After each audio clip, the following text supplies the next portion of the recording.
ఓం శ్రీ మాత్రే నమః. భాగవత పురాణం ప్రకారం విష్ణువు లోక సంరక్షణ కోసం, ధర్మ సంస్థాపన కోసం అనేక అవతారాలు ఎత్తాడు. వాటిలో అత్యంత ముఖ్యమైన అవతారాలు 10. అందుకే వీటిని దశావతారాలు అంటారు. వీటి గురించి సంక్షిప్తంగా తెలుసుకుందాం. మొదటిది మత్స్యావతారం. ప్రళయకాలంలో సోమకాసురుడు అనే రాక్షసుడు వేదాలను దొంగిలించి సముద్రం అడుగు భాగాన దాగి ఉంటాడు. అప్పుడు మహావిష్ణువు ఒక పెద్ద చేపగా రూపాంతరం చెంది సముద్ర గర్భాన అతడితో పోరాడి ఆ వేదాలను రక్షించి బ్రహ్మదేవుడికిచ్చి ఈ సృష్టి కార్యం యథావిధిగా జరిగేందుకు సహాయం చేస్తాడు. రెండవది కూర్మావతారం.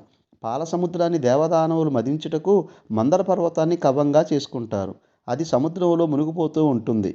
అప్పుడు శ్రీ మహావిష్ణువు ఒక పెద్ద తాబేలు రూపంలో వచ్చి ఆ మందర పర్వతాన్ని తన వీపుపై మోసి వారి కార్యం సఫలమయ్యేందుకు సహాయపడతాడు. మూడవది వరాహ అవతారం. పూర్వం హిరణ్యాక్షుడు అనే రాక్షసుడు బ్రహ్మచేత అపూర్వమైన వరాలు పొంది ఈ భూమిని మొత్తం ఓ ఉండలా చేసి సముద్రంలో ముంచేందుకు ప్రయత్నించగా మహావిష్ణువు ఒక పెద్ద ఆదివరాహ రూపం ధరించి అతడి నుండి భూమిని రక్షిస్తాడు. నాలుగవది నారసింహ అవతారం. భక్తుడైన ప్రహ్లాదుడిని రక్షించి దుష్ట శిక్షణ చేసేందుకు మరియు ప్రహ్లాదుడి తండ్రి హిరణ్యకశిపుడు బ్రహ్మచేత పొందిన వరాలు నుండి ప్రజలందరినీ రక్షించడానికి సగం మృగం సగం మానవ రూపంలో అవతరించి అతడి బారి నుండి ఈ లోకాలను రక్షిస్తాడు. ఐదవది వామనావతారం. ఇది సాత్విక అవతారం. బలిచక్రవర్తి అజేయుడై దేవతలను మనుషులను చిన్నచూపు చూడటం ప్రారంభించాడు.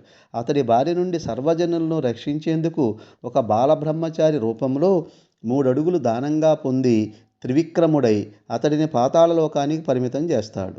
ఆరవది పరశురామావతారం. పరశువు అనగా గొడ్డలి. పరశువును ఆయుధంగా కలిగినవాడు పరశురాముడు.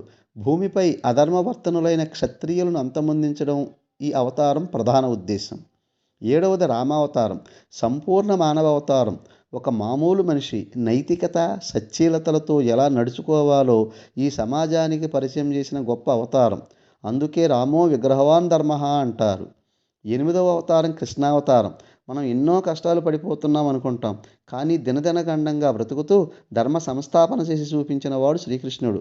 తల్లి గర్భంలో ఉండగానే ఇతడిని చంపడానికి ఎదురుచూసే మేనమామ, భూమిపైకి వచ్చాక అనేక మంది రాక్షసులు, ఇలా ప్రతినిత్యం సమస్యలతో సహజీవనం చేసిన వాడు కృష్ణ పరమాత్మ. తొమ్మిదవది బుద్ధావతారం అని కొందరు, బలరామావతారం అని మరికొందరు సెలవిస్తారు. 10వ అవతారంగా కలికిని విశ్వసిస్తారు.